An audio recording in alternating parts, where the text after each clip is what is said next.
देखिए, कलम देश की बड़ी शक्ति है, भाव जगाने वाली, दिल ही नहीं दिमागों में भी आग लगाने वाली। और ये कलम में बहुत ज़्यादा शक्ति होती है, वो देश और दुनिया को बदल सकता है।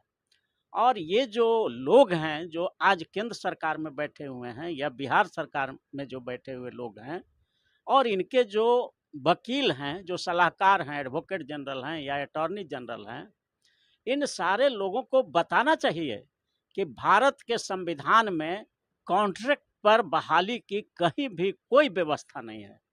ये तो एकदम बिल्कुल बेरोजगारों को एक तरह से कहिए कि नाव पर बैठा करके और उफनती हुई गंगा में ले गए और बीच में सबको डुबा दिए। तो जो व्यक्ति, जो लड़का अपना golden period of life contract पर बहाल आप उसको करते हैं और 10 साल 5 साल काम करता है, 3 साल 4 साल 5 साल 10 साल काम करता है और दूध की मक्खी की तरह जब चाहते हैं उसको निकाल करके नौकरी से फेंक देते हैं, या कहिए कि बीच गंगा में नाव में ले जा करके उसका जब एज एक्सपायर हो जाता है तो एक तरह से गंगा में आप डुबा देते हैं। इसकी इजाज़त भारत का संविधान कहीं नहीं देता है। लेकिन इस देश के जितने भी नौजवान लोग हैं, वो सब लड़ते ही नहीं हैं। भारत में कोई क्रांति ही नहीं होती है। अब ये लोगों से पूछा जाना चाहिए, धरना का विषय ये होना चाहिए, प्रदर्शन का विषय ये होना चाहिए, जंतर मंतर पर लाखों बेरोजगारों की फौज उतरनी चाहिए, पटना के गांधी मैदान में बड़ी मीटिंग होनी चाहिए कि बताओ हमको कि भारत के संविधान के किस आर्टिकल में लिखा हुआ है कि संविदा पर बहाली किया जाएगा। भारत के संविधान का आर्टिकल 14 और 16 क्या कहता है? 14 कहता है कि equal protection of law and equality before the law. इसका मतलब होता है कि देश के हर नागरिकों को कानून के समक्ष बराबर माना जाएगा और बराबर का प्रोटेक्शन उनको दिया जाएगा। तो एक आदमी को आप रेगुलर बहाल कर रहे हैं और उसी काम के लिए एक आदमी को आप संविदा पर बहाल कर रहे हैं, जबकि संविदा पर बहाल करने का कहीं संविधान में कोई कानून नहीं है। ये तो बिल्कुल तानाशाही सरकारों का ये लक्षण है। और हमारे देश के बेरोजगारों का आ, कोई बहुत मजबूत संगठन नहीं है, इस वजह से वो लोग लड़ नहीं पाता। नहीं तो मांग ये उठनी चाहिए कि भारत के संविधान के उल्लंघन करके आप संविदा पर बहाली नहीं कर सकते। आपके पास अगर संसाधन कम है तो आप 10 ही हजार महीना दो, 15 ही हजार दो, नहीं है साधन तो। लेकिन जिसको एक बार बहाल कर लो, उसको बीच नाव में मझधार में ले जा करके उसको किसी भी तरह से डुबाने का इजाज़त भारत का संविधान आपको नहीं देता है।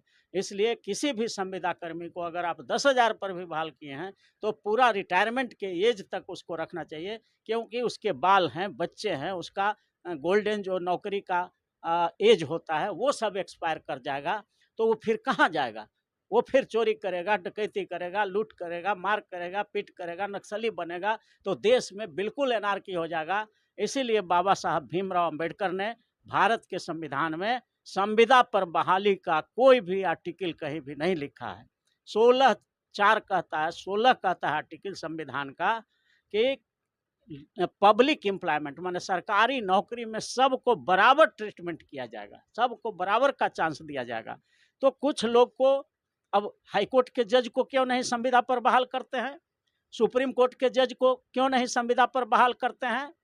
आप जो है और भी जो बड़े बड़े आईएएस आईपीएस जो है, कलेक्टर हैं, डीएम हैं, एसपी हैं, उनको भी आप सिलेक्शन करके संविदा पर बहाल कर दीजिए।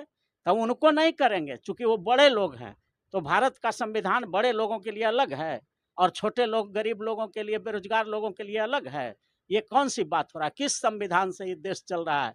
ये जो केंद्र में सरकार बैठी हुई नरेंद्र मोदी की और बिहार में जो नीतीश कुमार की सरकार है, ये कौन संविधान से चला रहा है? कौन कॉन्ट्रैक्ट पर बहाली करने का कहाँ से प्रोविजन बना दिया? ये असंवैधानिक है। संविधान के आर्टिकल 13 में साफ साफ लिखा हुआ है कि भारत में कोई ऐसा कानून ही नहीं बन सकता है जो भारत के संविधान के किसी आर्टिकल का उल्लंघन करता हो।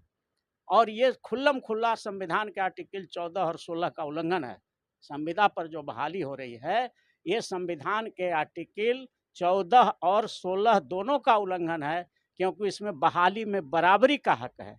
अगर एक आदमी को आप अगर हाई कोर्ट के जज को, सुप्रीम कोर्ट के जज को, जिला न्यायालय के जज को, डिस्ट्रिक्ट जज को और छोटे छोटे न्यायालय के जज को संविदा पर नहीं करते हैं, तो फिर इन बेरोजगारों के साथ आप मजाक क्यों करते हैं? क्या बेरोजगार इस देश का नागरिक नहीं है? क्या उसका वोट का महत्व अलग है? और जो जज बनते हैं, कलेक्टर, एसपी, डीएम बनते हैं, उनके वोट का महत्व अलग है? ये गरीबों की और बेरोजगारों का मखौल उड़ाया जा रहा है। उसके बेरोजगारी और लाचारी का नाजायज फायदा उठा रही है केंद्र सरकार और राज्य सरकार। बाबा साहब भीमराव अंबेडकर के लिखे हुए संविधान को धज्जियां उड़ा रहे हैं ये लोग। इसलिए हम मांग करते हैं भारत के राष्ट्रपति से, प्रधानमंत्री से, भारत के मुख्य न्यायाधीश और हर राज्यों के मुख्य न्यायाधीश और मुख्यमंत्रियों से मांग करते हैं कि आप जब बनते हो तो कहते हो कि संविधान के अनुसार काम करेंगे, शपथ लेते हो, खुलेआम जनता के बीच पार्लियामेंट में, सुप्रीम कोर्ट में, हाई कोर्ट में शपथ लेते हो कि संविधान के अनुरूप काम करेंगे, और जब संविधान का पालन करने का समय आता है तो कॉन्ट्रेक्चुअल बहाली को आप जो है फेल्ड कर देते हो। इसको 1 मिनट में रद्द होना चाहिए, और ये होना चाहिए कि सरकार के पास जितना कम संसाधन है उतना ही सैलरी दे, लेकिन संविदा पर नहीं हो। जिसकी भी बहाली हो रेगुलर हो, और वो 60 वर्ष की उम्र तक उसको उस सेवा में रखा जाए, ताकि उसके बाल बच्चे को स्वास्थ्य, शिक्षा, पढ़ाई लिखाई, दवाई, ये सब कम से कम 60 वर्ष तक, जब तक कि उनके बाल बच्चे बालिग और कमाने लायक नहीं हो, तब तक मिले। बीच नाव में ले जा करके आधा जिंदगी उसका इस्तेमाल करके और संविदा कर्मी को जो आप हटाते हैं, ये बिल्कुल असंवैधानिक है। संविधान में ऐसा कोई प्रोविजन नहीं है।